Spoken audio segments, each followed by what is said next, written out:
Hello students, हम लोग आ गए हैं डिस्कस करने के लिए इंग्लिश मीडियम बैच के लिए एक बहुत ही इम्पोर्टेंट टॉपिक जो आज आप लोग के लिए काफ़ी ज़्यादा इम्पोर्टेंट होगा और हम आशा करते हैं कि ये टॉपिक आपको बहुत अच्छे से समझ में आएगा, क्योंकि इससे रिलेटेड नीट में IITs में ज़्यादातर क्वेश्चन पूछे जाते हैं। आपके सामने में टॉपिक हमने लिख दिया है कोलिगेटिव प्रॉपर्टीज़, और इसी के साथ हम डिस्कस कर देंगे वांट ऑफ फैक्टर। सो बहुत ही इम्पोर्टेंट टॉपिक है और इंटरेस्टिंग भी है अगर आप इसको अच्छे समझे तो। प्रीवियस क्लास तक हमने आप लोगों को बताया था ऑस्मोसिस, ऑस्मोटिक प्रेशर और रिवर्स ऑस्मोसिस के बारे में, जिसमें आपको कंप्लीट कॉन्सेप्ट उससे रिलेटेड आपको दिया गया था। तो चलिए हम लोग आज बात करते हैं कि कोलिगेटिव प्रॉपर्टीज़ क्या होता है। ये चैप्टर का नाम ही है सॉल्यूशन एंड कोलिगेटिव प्रॉपर्टीज़। तो अभी तक तो हमने सॉल्यूशंस के बारे में बात किया, ये कोलिगेटिव प्रॉपर्टीज़ क्या होता है। तो चलिए हम आपको एक लाइन में बता दें, आप समझने का कोशिश कीजिएगा। कोलिगेटिव प्रॉपर्टीज़ किसी भी सॉल्यूशंस का वो प्रॉपर्टीज़ होता है जो उसके नंबर ऑफ सॉल्यूट पार्टिकल्स पे डिपेंड करता है, नंबर ऑफ पार्टिकल्स पे, not on the nature of solute. उसको सॉल्यूट के नेचर से मतलब नहीं होता है, सॉल्यूट के पार्टिकल्स से मतलब होता है ना। सॉल्यूट के पार्टिकल्स कहने का मतलब है कि जैसे ये आपने एक सॉल्यूशन लिया, इसमें वाटर और शुगर है, ऐसे समझिए, वाटर और क्या है, शुगर है। अगर आपने शुगर है ना, अगर 100 मॉलिक्यूल्स डाला है, 100 मॉलिक्यूल्स वाटर में, 1 लीटर वाटर में, और एक दूसरा भी है 1 लीटर वाटर, 1 लीटर वाटर, और उसमें भी आपने 100 मॉलिक्यूल्स, किसी का भी मेरे पार्टिकल्स अगर 100 ही है, तो जो इसका कोलिगेटिव प्रॉपर्टीज होगा वही इसका कोलिगेटिव प्रॉपर्टीज होगा, क्योंकि उसको इसके नेचर से नहीं मतलब है कि आपने क्या डाला है, नंबर ऑफ पार्टिकल्स कितने उसके अंदर है। तो दोनों का जो प्रॉपर्टी है वो सेम हो जाएगा। इसलिए हमने आपको बताया था कि अगर इसका ऑस्मोटिक प्रेशर मान लिया 2 atm है, 2 atm ध्यान में रखिएगा, तो इसका भी ऑस्मोटिक प्रेशर 2 atm ही निकल के आएगा, चाहे वो किसी भी चीज़ का पार्टिकल्स हो, चाहे वो शुगर है, चाहे वो कोई भी हो। सीधा सीधा कर सकते हैं, अगर ये 1 मोल इसमें डाले हैं, मान लिया इसमें भी 1 मोल डालें, एकदम सिंपल सा कॉन्सेप्ट दे देते हैं। 1 लीटर वाटर में अगर 1 मोल शुगर आपने डाला है, 1 मोल यहाँ पे NaCl डाला है, तो दोनों का जो वेपर जो दोनों का ऑस्मोटिक प्रेशर आएगा वो सेम आएगा। इससे सब पता चल रहा है कि चाहे वो यहाँ पे कुछ भी हो, शुगर हो, NaCl हो, ग्लूकोज हो, यूरिया हो, किसी भी तरह का कोई सॉल्यूट अगर यहाँ पे हम लोग डालते हैं 1 मोल, ठीक है। अभी हम इस पर और भी डिटेल डिस्कशन करेंगे, अभी बस सिंपली बात बता रहे हैं कि यहाँ पे पार्टिकल्स अगर दोनों का 1 मोल है, तो 1 मोल में से जानते हैं कितना पार्टिकल्स होता है। चाहे आप कोई भी चीज़ ले, 1 मोल जैसी बोलते 6.02 × 10⁻23। इसके अंदर भी पार्टिकल्स है 6.02 × 10⁻23। तो चूंकि दोनों में नंबर ऑफ पार्टिकल्स सेम है, इसलिए दोनों का ऑस्मोटिक प्रेशर भी सेम होगा। तो यहाँ पे क्या देख रहे हैं कि नंबर ऑफ पार्टिकल्स पे जो चीज़ डिपेंड करता है किसी भी सॉल्यूशंस का प्रॉपर्टीज, उसी को हम लोग बोलते हैं क्या, कोलिगेटिव प्रॉपर्टी। तो चलिए इसको शॉर्ट में हमने डेफिनेशन भी लिख देते हैं कि भाई कोलिगेटिव प्रॉपर्टीज क्या होता है। तो लिख देते हैं the properties of solution which depends upon the number of solute particles,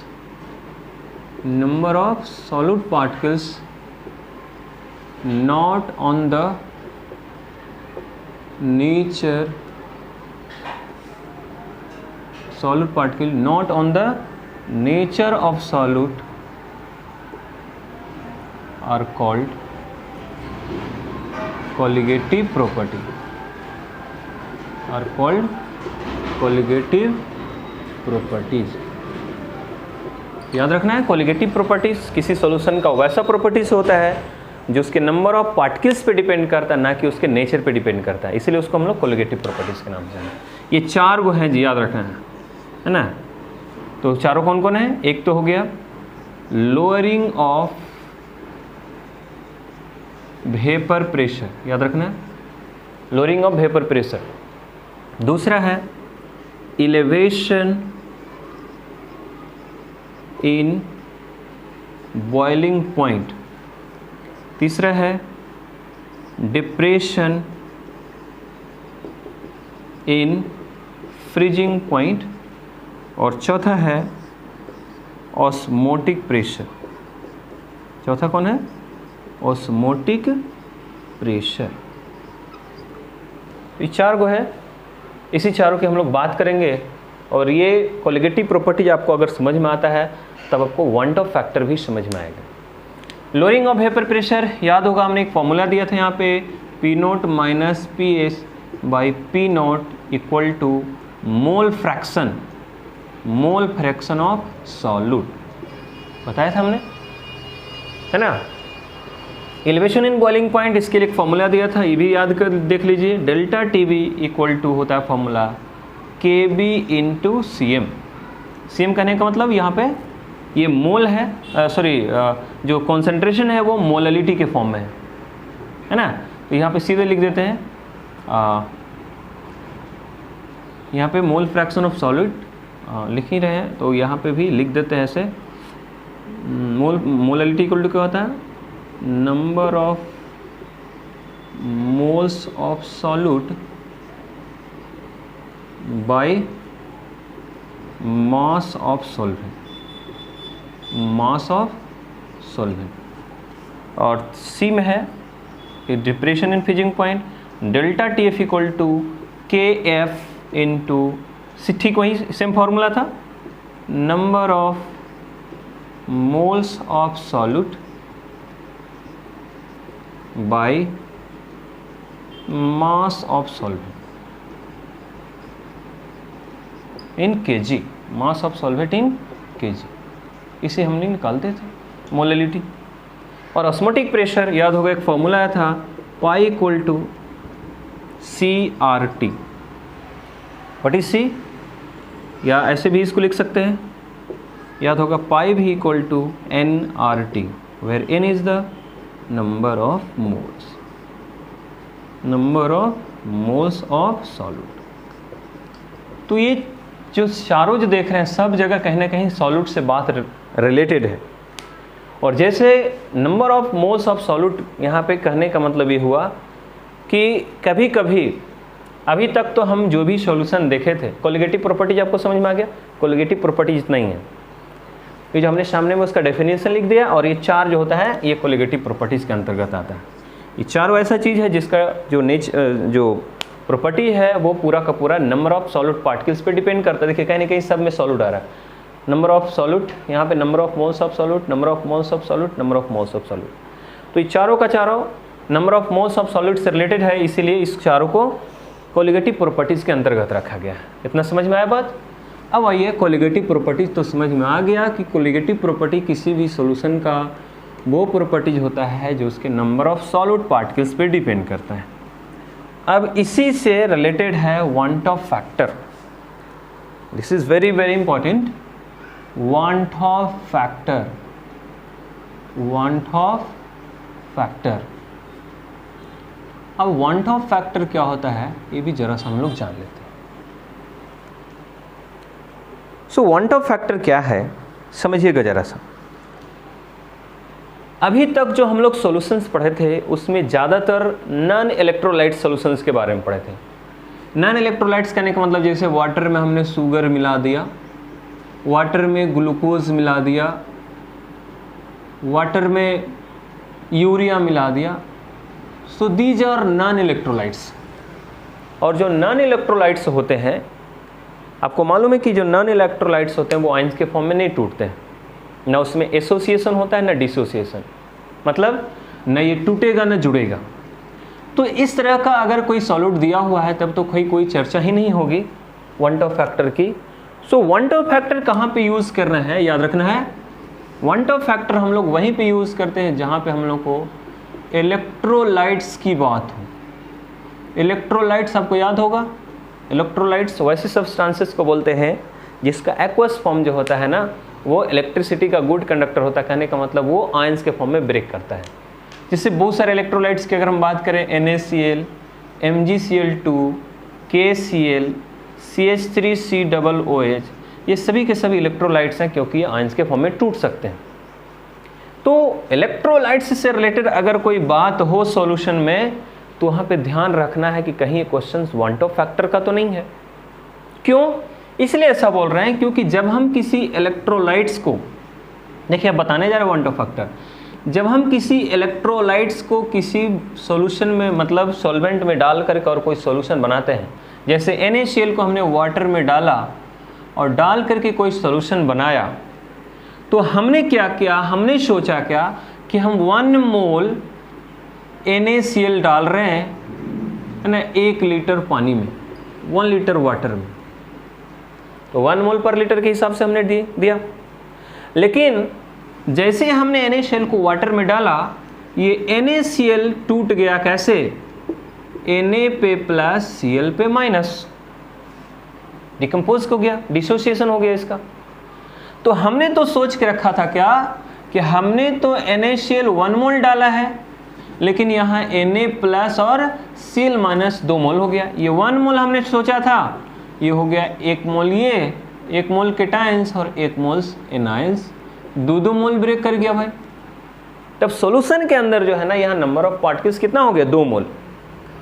हमने यहाँ बाहर से सोच के डाला था कि 1 मोल है, क्योंकि हमको तो पता थोड़ा ना चलेगा, तो हमने तो भाई 1 मोल यहाँ से सोच करके डाले कि हम 1 मोल NaCl डाल रहे हैं, लेकिन जब वो सॉल्यूशन जब बनाया उसके अंदर जब घुला तो वो दोनों टूट गया, टूट करके 2 मोल बना लिया।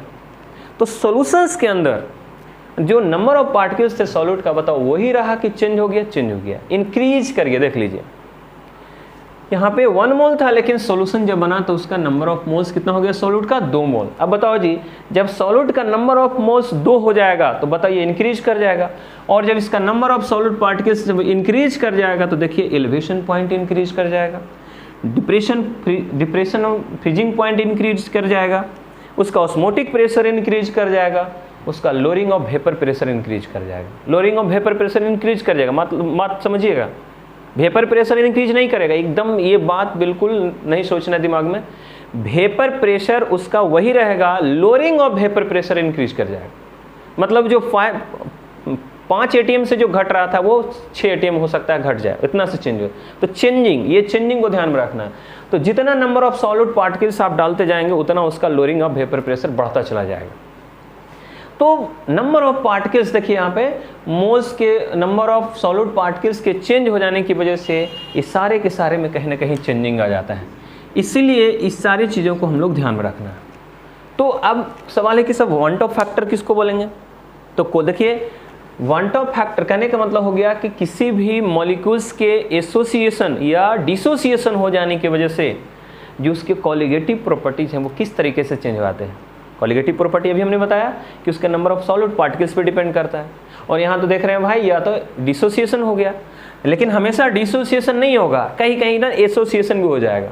आप डाले हैं 10 मॉलिक्यूल्स और उसमें से है ना कुछ 2-2 को मिलकर कंबाइंड कर गया और कंबाइंड करके 5 मॉलिक्यूल्स हो गया, है ना। 10 मॉलिक्यूल आप सोच के डाले तो वहाँ पे आपको मतलब 10 मोल डाले तो वहाँ 5 मोल हो गया। तो ऐसे कंडीशंस में नंबर ऑफ सॉल्यूट पार्टिकल्स कम हो जाएगा, और जब नंबर ऑफ सॉल्यूट पार्टिकल्स कम हो जाएगा तो सब का वैल्यू कम हो जाएगा और सारे का वैल्यू इधर वाला भी कम हो जाएगा। तो क्या देख रहे हैं, किसी भी इलेक्ट्रोलाइट्स में डिसोसिएशन या एसोसिएशन हो जाने की वजह से जो उसके नंबर ऑफ सॉल्यूट पार्टिकल्स जितना टाइम से बढ़ जाता है या जितना टाइम से घट जाता है उसी को हम लोग बोलते हैं वन टॉप फैक्टर। और वन टॉप फैक्टर को डिनोट करते हैं हम लोग को जिसे आई से। तो इसको हम लोग डेफिनेशन मतलब कितना, जैसे हमने फिर से एक बार देख लीजिए, NaCl है, हमने 1 मोल सोच के डाला था, यहाँ पे हो गया Na प्लस और Cl माइनस 2 मोल हो गया। तो 2 मोल कहने का मतलब क्या हुआ, इसका फॉर्मूला होता है वन टॉप फैक्टर का ऑब्जर्व्ड वैल्यू ऑब, एक हो गया कैलकुलेटेड वैल्यू, है ना। कैलकुलेटेड करने का मतलब हुआ कि हमने यहाँ डाला 1 मोल, लेकिन जब एक्सपेरिमेंट किए, ये तो दिखाई नहीं पड़ेगा, ये एक्सपेरिमेंटेड वैल्यू है, जब एक्सपेरिमेंट किए तो पता चला कि वहाँ 2 मोल्स हो चुका है। तो हमने ऐड किया 1 मोल, हो गया कितना 2 मोल्स, 1 ये और 1 ये 2 मोल्स। तो ये जो वैल्यू है एक्सपेरिमेंटेड वैल्यू है, ऑब्जर्व्ड वैल्यू है, और ये जो हमारा वैल्यू है कैलकुलेटेड वैल्यू है। तो इतना अगर नहीं समझ में आता तो सीधे सीधे बोल सकते हैं एक एक्सपेरिमेंटल और एक थ्योरेटिकल वैल्यू।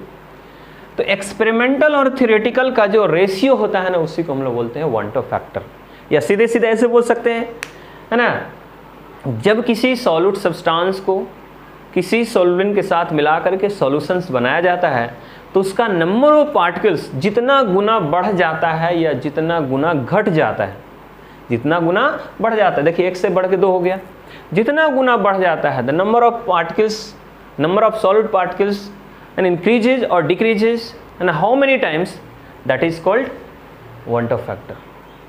यहाँ पर लिख सकते हैं द नंबर ऑफ टाइम्स, अगर डेफिनेशन लिखना हो तो 2 तरीके से इसको डिफाइन कर सकते हैं, the number of times the solute particles increased or decreased due to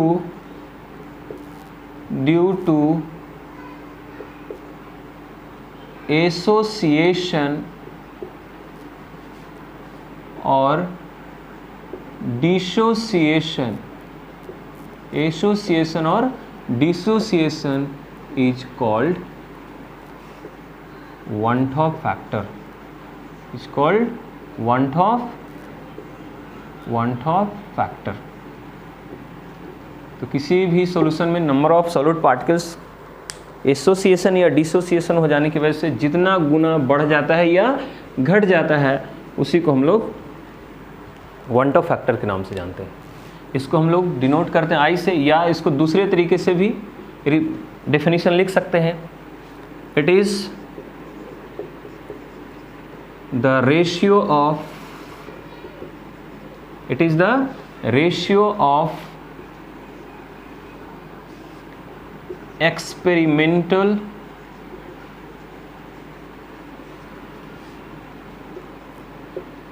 experimental value of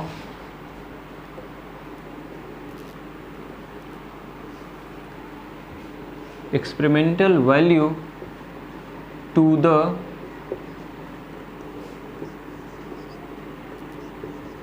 theoretical value of solute particles। It is the ratio of experimental value to the theoretical value of solid particles।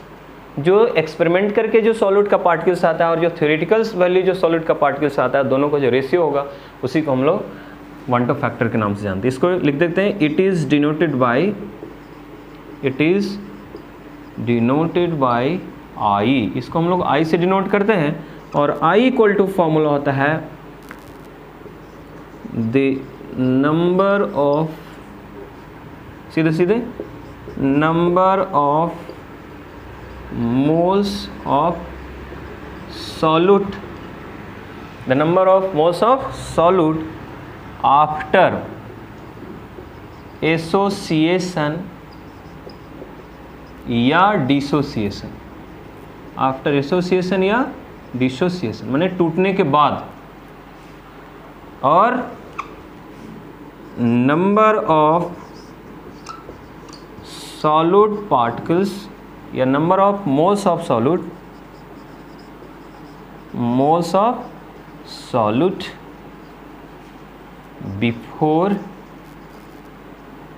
Before association और dissociation. तो देख लीजिए, ये आपको formula याद रखना है, ये फॉर्मूला से सारा न्यूमेरिकल बन जाएगा। ये हो गया टूटने के बाद, एसोसिएशन या डिसोसिएशन के बाद, और ये हो गया, एक हो गया पहले का मतलब ये हो गया थ्योरेटिकल, ये हो गया एक्सपेरिमेंटल। तो एक्सपेरिमेंटल बाई थ्योरेटिकल का जो रेशियो निकल के आएगा उसी को हम लोग वन टॉप फैक्टर बोलते हैं। ये चीज़ आप नोट कर लेंगे, क्योंकि इस पर हम अब 1-2 एग्जाम्पल देने जा रहे हैं, एग्जाम्पल से आपको समझ में आ जाएगा। ठीक है, तो चलिए एग्जाम्पल हम लोग देख लेते हैं।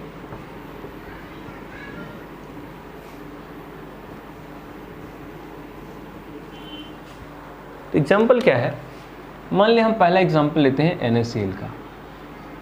NaCl का वन ऑफ फैक्टर कितना होता है, तो ध्यान से देखेंगे, ये हमने NaCl का लिया 1 मोल स्टार्टिंग में, लेकिन जब हमने इसमें वाटर डाला, एक्वस है, एक्वस कहने का मतलब ही होता है वाटर, और इसका 100% डिसोसिएशन हो गया। जब कुछ नहीं लिखा रहेगा तो हम सब समझ जाएंगे 100%, मतलब जितना NaCl डाले थे सारा का सारा आयंस के फॉर्म में टूट गया। लेकिन ऐसा कोई जरूरी नहीं कि 100% ही होगा सब जगह, कहीं कहीं पे ना डिसोसिएशन कम भी हो सकता है, उस पर भी न्यूमेरिकल क्वेश्चन आपको करवाएंगे। लेकिन अभी हम मान के चलें कि इसका 100% डिसोसिएशन होता है, 100% ही टूटता है, तो बन जाएगा Na पे प्लस Cl पे माइनस। अब 100% कहने का मतलब हुआ अगर ये 1 मोल हमने लिया था तो ये भी बना 1 मोल, ये भी बन गया 1 मोल, जब सारा का सारा आयन से टूट गया। तो इसका जो I होगा, वन ऑफ फैक्टर जो होगा, क्या बताया है, ये हो गया बिफोर डिसोसिएशन, ये हो गया आफ्टर डिसोसिएशन। तो बताओ after dissociation the number of solid particles कितना है 2, 1 + 1 2, 1 + 1 2, और बिफोर कितना है 1, तो बताओ 2y1 कितना आएगा 2, I का वैल्यू 2 आ गया, याद रखना इसको, I = 2 NaCl के केस में। उसी तरह से MgCl2 रहेगा, और इसका पूछ देगा 100% डिसोसिएशन होने पे वन ऑफ फैक्टर कितना होगा, तो आप खुद बता सकते हैं। MgCl2 मान लिया कि 100% डिसोसिएशन हो रहा है, मान लिया है ना, इसका भी हमने 1 मोल लिया था, जितना आप लेना है ले सकते हैं। तो ये कितना होगा बताओ, कैसे ब्रेक करेगा आयंस के फॉर्म में, Mg पे प्लस प्लस 2Cl पे माइनस, Mg पे प्लस प्लस 2Cl पे माइनस। तो अगर ये 1 मोल हमने लिया है तो ये 1 मोल ही होगा, लेकिन ये 2 मोल बनेगा। देखिए 1 मोल Mg, यहाँ 2 मोल, 1 मोल टूटता है तो 2 मोल बनता है। तो इसका जो है वन ऑफ फैक्टर कितना होगा, number of moles of solute after dissociation. तो देखिए टूटने के बाद 2 और 1 कितना हो गया 3, और वटा में 1 हो गया, यानी कि 3/1, I का वैल्यू कितना निकल गया 3। तो इसके लिए I का वैल्यू 3 हो गया। कहीं भी ले सकते हैं। अभी दूसरा ले लेते हैं, मान लिया हम लेते हैं एल्युमिनियम सल्फेट Al2SO4 का होल थ्राइस। हाँ, जब भी लेना है तो इलेक्ट्रोलाइट्स में जो आयंस में टूटने वाला उसी का वन ऑफ फैक्टर निकलता है, ये बात भी ध्यान में रखना है। पहले ही आपको बोल दिया जो आयंस में नहीं टूटने वाला उसका वन ऑफ फैक्टर हम लोग नहीं निकाल सकते। मान लीजिए इसमें भी हम लेते हैं 100%, तो खुद आप बताइए कैसे टूटेगा। टूटेगा 2L पर प्लस प्लस प्लस 3SO4 पे माइनस माइनस, ऐसे नहीं टूटेगा। एल्युमिनियम का 2 है, सल्फेट का 3 है। तो ये अगर ये 1 मोल हमने लिया है तो ये 2 मोल और ये 3 मोल बनेगा, ये 2 और ये 3 मोल, इधर था 1 मोल, 100% इसका भी डिसोसिएशन मान रहे हैं। तो इसका भी I का वैल्यू निकल कर है कितना बताओ, 2 + 3/1 यानी कि 5/1, यानी कि I का वैल्यू कितना आएगा 5, I = 5। इसके लिए वन ऑफ फैक्टर 5 हो गया। इसी तरीके से किसी का भी ले सकते हैं। एक और देखते हैं, एग्जाम में पूछते रहता है, वो है कॉम्प्लेक्स कंपाउंड K4AgCN का होल 6। पूछ देगा कि बताओ इसका वन ऑफ फैक्टर कितना होता है, तो बता दें ये ब्रैकेट के जो अंदर है ना, ये आयंस में नहीं टूटता है जी, ये हम आपको कॉम्प्लेक्स कंपाउंड में पढ़ाएंगे। तो कैसे टूटेगा, 4K पे प्लस और Fe, ये पूरा एक साथ रहेगा, FeCN होल 6 पर 4 माइनस, है ना, 4 केटायंस 4 एनायंस, 4 प्लस और उधर 4 माइनस। तो बताओ पोटेशियम कितना हो गया 4, ये तो हो गया 1 का 1, ये पूरा का टूटेगा नहीं। तो इसका जो वन ऑफ फैक्टर होगा 4 इधर और 1 इधर, 4 + 1, और पहले से कितना मोल था, ये पूरा एक ही मोल था ना टोटल 1, यानी कि इसका हो गया 5/1, यानी कि इसका जो वैल्यू आएगा I का वैल्यू कितना 5 आ गया। तो इस तरीके से हम वन ऑफ फैक्टर निकाल सकते हैं, लेकिन कोई ज़रूरी नहीं है कि सब जगह डिसोसिएशन ही हो, एसोसिएशन भी हो सकता है ना। तो आप इसको नोट कर लीजिएगा, मिटा दिए हम, देख लीजिए NaCl था। तो इस तरीके से ये एग्जाम्पल के रूप में इसको आप नोट कर सकते हैं, देख लीजिए। 100% सब एक्वस है, जहाँ एक्वस नहीं भी लिखा हुआ है तो आप समझ जाएंगे एक्वस मतलब वाटर दिए तब जाकर के आयंस के में आपको इलेक्ट्रोलाइट में पढ़ाए ही थे, याद होगा जब हम इलेक्ट्रोकेमिस्ट्री बता रहे थे। तो ये नोट कर लिया आप लोगों ने। चलिए अब हम लोग जरा सा देखते हैं कि कोई ज़रूरी नहीं कि एसोसिएशन डिसोसिएशन ही होगा, एसोसिएशन भी हो सकता है। तो एसोसिएशन होगा तो क्या होगा, एसोसिएशन कहाँ पे, जैसे एक लेते हैं एसिटिक एसिड CH3COOH। इसमें ऐसा देखा गया है कि जब एसिटिक एसिड को हम लोग वाटर में जब डालते हैं तो इसके दो मॉलिक्यूल्स आपस में एसोसिएट कर जाते हैं, है ना, इसके दो मॉलिक्यूल्स आपस में एसोसिएट कर जाते हैं इस तरीके से, C डबल बॉन्ड O इधर OH, ठीक है। और दूसरा भी इसी तरीके से, यहाँ पे ये HO है, यहाँ पे C डबल बॉन्ड O है, ये CH3, देख लीजिए एक मॉलिक्यूल ही है और एक मॉलिक्यूल ही है। ये दोनों के दोनों मॉलिक्यूल एक दूसरे से हाइड्रोजन बॉन्ड के द्वारा एसोसिएट कर जाते हैं, देख लीजिए। ये दोनों का दोनों तो कंबाइन कर गया, अभी दोनों मिला के पूरा एक हो गया, पूरा एक हो। लेकिन कितने मॉलिक्यूल्स आपस में मिला, दो मॉलिक्यूल्स आपस में मिला तब जा करके ही हुआ। तो ये हो गया बिफोर, ये हो गया आफ्टर। तो यहाँ पे भी अगर आई का वैल्यू आपको निकालना हो तो बताओ, ये पूरा मॉलिक्यूल मिला दिया तो एक हो गया 1, लेकिन इधर के गो मिल के तो 2 गो मिल के, तो इसका आई का वैल्यू 1/2 हो गया। तो किसी तरीके से अगर आफ्टर एसोसिएशन और डिसोसिएशन अगर आपको मालूम है कि भाई कितने मोल्स में टूट रहा है तो आप उसका वन टॉप फैक्टर निकाल सकते हैं। लेकिन हाँ, ये सब तब निकालेंगे जब आपको 100% एसोसिएशन या डिसोसिएशन होगा। क्लियर? लेकिन हमने भी बताया कि कोई ज़रूरी नहीं कि 100% एसोसिएशन या डिसोसिएशन ही हो सकता है ना। कहीं कहीं ऐसा भी होगा कि 100% एसोसिएशन डिसोसिएशन नहीं भी होगा। जैसे मान लिया हम एक लेते हैं एग्जांपल, ये है NaCl, है ना, और डिसोसिएशन फैक्टर आपको बताए थे, सबको मालूम होगा कि डिसोसिएशन फैक्टर क्या होता है, उसको हम लोग अल्फा से डिनोट करते हैं। जैसे ये है Na पे प्लस और Cl पे माइनस। मान लिया ऐसा कि हमने कोई ऐसा सोल्यूशन बनाया है जिसमें पानी कम मात्रा में मिलाया है, वाटर कम मात्रा में मिलाया है, जिसकी वजह से पूरा का पूरा डिसोसिएट नहीं हो पाया। हमने इसका 1 मोल लिया था, लेकिन जब जिस समय लिया था उस समय तो ये टूटा ही नहीं था, बिल्कुल दोनों 0-0 था। लेकिन जब डिसोसिएट करना शुरू किया तो डिसोसिएट करना शुरू किया, उसमें से 1 में से कुछ मोल टूट गया, है ना। डिसोसिएशन फैक्टर उसको हम लोग अल्फा से डिनोट करते हैं। 1 में से कुछ मोल ब्रेक कर गया, और ब्रेक करने के बाद कुछ देर के बाद देखिए भाई इक्विलिब्रियम आ गया। अब देखते हैं आगे टूट ही नहीं रहा है, तो टूटा कितना, मान लेते हैं 1 में से अल्फा मोल ये टूट गया, है ना, डिसोसिएट कर गया। तो जब 1 में से अल्फा डिसोसिएट कर ही गया तभी बचा कितना, 1 माइनस अल्फा, क्योंकि 1 में से अल्फा देखिए टूट गया है, तो अल्फा टूटा है तो ये अल्फा ना बनेगा जी, ये भी अल्फा ही ना बनेगा। और इतना होने के बाद इक्विलिब्रियम का कंडीशन आ गया। अब इसके बाद आगे टूट ही नहीं रहा है। तो क्या बता रहे हैं, जब इक्विलिब्रियम का कंडीशन आ गया तो उस समय, जब इक्विलिब्रियम का कंडीशन आ गया तो उस समय उसमें नंबर ऑफ सॉलिड पार्टिकल्स कितना हो गया बताओ। तो हम यहाँ पे लिख देते हैं आफ्टर डिसोसिएशन। देखिए, तो टोटल मोल्स, यहाँ पे सीधे लिखते हैं I equal to total moles after dissociation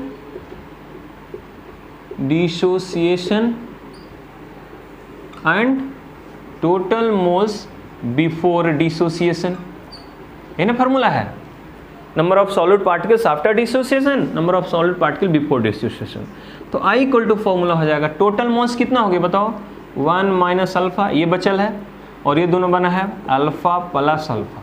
तीनों को मोल्स को ऐड कर देंगे, क्योंकि डिसोसिएशन टूटने के बाद, देखो डिसोसिएशन होने के बाद देखिए सबका मोल इतना बचा हुआ है, बटा बिफोर कितना था, जिस समय डिसोसिएशन नहीं हुआ था बताओ, NaCl का कितना मोल था, 1 मोल ही था, तो 1 हो गया।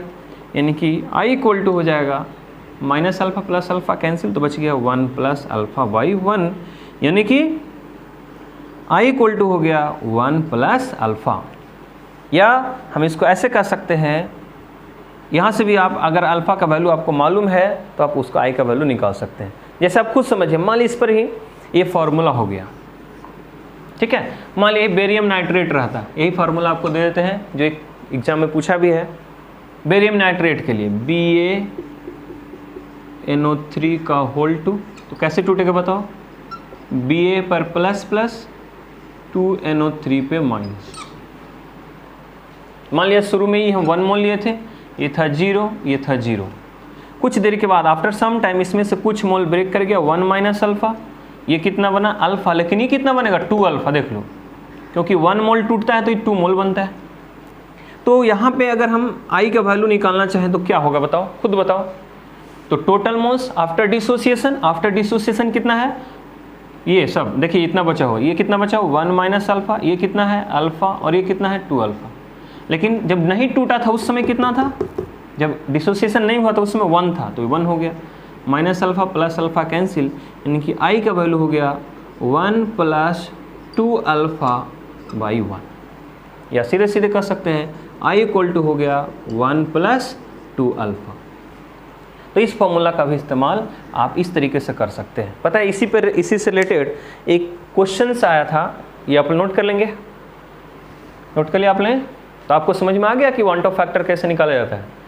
टोटल मोल्स आफ्टर डिसोसिएशन या एसोसिएशन बाय बिफोर एसोसिएशन और डिसोसिएशन, दोनों का जो रेशियो होता है ना उसी को हम लोग बोलते हैं वन टॉप फैक्टर। तो चलिए इससे रिलेटेड ये जो हमने देखा फॉर्मूला, इससे रिलेटेड एक क्वेश्चन आपको देखते होंगे बार बार जब आप क्वेश्चंस बनाएंगे ना, तो एक क्वेश्चन हमेशा एग्जाम में पूछा जाता है। क्वेश्चन था कि एक बेरियम नाइट्रेट का सॉल्यूशन है ना, जिसका वन टॉप फैक्टर दिया हुआ 2.74, वन टॉप फैक्टर कितना है 2.74, तो पूछ रहा है कि बताइए कितना % उसका डिसोसिएशन होगा। डिसोसिएशन कांस्टेंट जो होता है वो कितना % होगा, परसेंटेज के फॉर्म में पूछा था। तो ये क्या दिया हुआ था वन टॉप फैक्टर, मतलब आई का वैल्यू दिया हुआ था 2, देखेंगे ये क्वेश्चन आपको मिलेगा ही, आई का वैल्यू 2.74 दिया हुआ है, और नीचे ऑप्शन में दिया था 100%, 87%, ऐसे करके ऑप्शन आपको दिया हुआ है। तो यहाँ पे कुछ नहीं करना है, जो हम तरीका बताए हैं, पहले आप आई का वैल्यू ऐसे निकाल लेंगे, चूंकि बेरियम नाइट्रेट का सॉल्यूशन है तो आई का वैल्यू हो गया 1 प्लस 2 अल्फा, उसमें सिर्फ वैल्यू रख देना आई का। तो आई का वैल्यू यहाँ पे लिख देते हैं, बेरियम नाइट्रेट के लिए आई का वैल्यू वो आई इक्वल टू होता है 1 प्लस 2 अल्फा। हमको अल्फा का वैल्यू पूछ रहा है कि कितना % डिसोसिएट करेगा, तो आई का वैल्यू यहाँ पे दिया हुआ 2.74 इक्वल टू 1 प्लस 2 अल्फा, या इधर लाएंगे 2.74 माइनस 1 इक्वल टू 2 अल्फा, ये हो गया 1.74 equal to 2 alpha, therefore alpha equal to 1.74 by 2, यानी कि अल्फा इक्वल टू 0.87। मतलब अगर 1 मोल लिए हैं तो 1 मोल में से 0.87 मोल डिसोसिएट किया हुआ और बाकी जो है उसी तरह से रह गया। अगर इसको परसेंटेज के रूप में निकालना चाहते हैं तो आप सिर्फ 100 से इसको मल्टीप्लाई कर दीजिए, 0.87 इंटू 100 इक्वल टू आ जाएगा 87%। तो अल्फा बतलाता है degree of dissociation. Degree of dissociation मेरे कहने का मतलब कि वो जितना आप अगर 100 मोल लिए होंगे बेरियम नाइट्रेट अगर लेंगे तो उसमें से 87 मोल ब्रेक करेगा और बाकी जो है उसी फॉर्म में रह जाएगा। तो ये चीज़ हो गया अल्फ़ा, जो कि बहुत ज़्यादा इंपॉर्टेंट है, और इससे रिलेटेड बहुत सारा क्वेश्चन जो है ना आपके कंपटीशन के एग्जाम में पूछा जाता है। तो हम आशा करते हैं कि ये चीज़ आपको समझ में आ गया होगा कि भाई वन टॉप फैक्टर क्या होता है। तो फिर से एक बार बता दें, वन टॉप फैक्टर का मतलब होता है किसी भी सॉलिड पार्टिकल्स का after dissociation number of moles और before dissociation number of moles, दोनों का जो रेशियो होता है ना उसी को हम लोग वन टॉप फैक्टर बोलते हैं, डिनोट करते हैं आई से। और ये आई एक ऐसा चीज़ है जिसके हेल्प से आप डिग्री ऑफ डिसोसिएशन भी निकाल सकते हैं कि कौन सोल्यूशन कितना % घुला है। जैसे NaCl में ही अभी बताए थे कि NaCl में आई का वैल्यू होता है 1 प्लस अल्फ़ा, यहाँ से बता सकते हैं अल्फ़ा का वैल्यू कितना हो गया आई माइनस 1। बताओ अगर NaCl का कंप्लीट डिसोसिएशन होगा, NaCl का कंप्लीट मतलब ऐसा समझिए कि अगर पूरा का पूरा टूट गया है, NaCl जितना लिए थे वो 100% टूट गया है, तो 100% के अल्फा का वैल्यू कितना हो जाएगा 1। तो ये अल्फा का हो गया value 1 equal to I minus 1, minus 1 इधर जाएगा तो 1 प्लस 1 2, यानी कि आई इक्वल टू 2। आपको बताया थे कि NaCl के कंप्लीट डिसोसिएशन के लिए आई का वैल्यू कितना होता है 2। तो ये इतना पावरफुल चीज़ है जिसके हेल्प से आप बता सकते हैं, आई का वैल्यू देख करके बता सकते हैं कि कौन सॉल्यूशन 100% डिसोसिएट हुआ है कि नहीं, एसोसिएट हुआ है कि नहीं। तो आपको समझ में आ गया होगा कोलिगेटिव प्रॉपर्टीज़ क्या होता है, कैसे डिसोसिएशन और एसोसिएशन होने से कोलिगेटिव प्रॉपर्टी चेंज होता है। देखे थे ना, ऑस्मोटिक प्रेशर भी चेंज हो सकता है, क्योंकि जब पार्टिकल्स ही चेंज हो जाएगा उसका लोअरिंग ऑफ वेपर प्रेशर भी चेंज हो सकता है। तो ये पूरे कॉन्सेप्ट को आप लोग बढ़िया से देखेंगे, ये नहीं एक बार में समझ में आएगा तो आप रिपीट करके देखेंगे। और ये चूँकि ये चैप्टर का सबसे लास्ट कॉन्सेप्ट है, तो हम आशा करते हैं कि इस कॉन्सेप्ट को बढ़िया से समझिए, क्योंकि ये कॉन्सेप्ट अगर समझ में आएगा तब एनसीईआरटी का जो लास्ट वाला सब जो क्वेश्चन है वो आपको ईजी वे में सॉल्व हो जाएगा। और सिर्फ एनसीईआरटी ही नहीं, इससे रिलेटेड अगर ऑब्जेक्टिव क्वेश्चंस भी आपको पूछा जाता है तो आप एकदम बिल्कुल आसानी से इसके क्वेश्चंस को आप बिल्कुल ईजी वे में सॉल्व कर सकते हैं। चलिए, थैंक यू।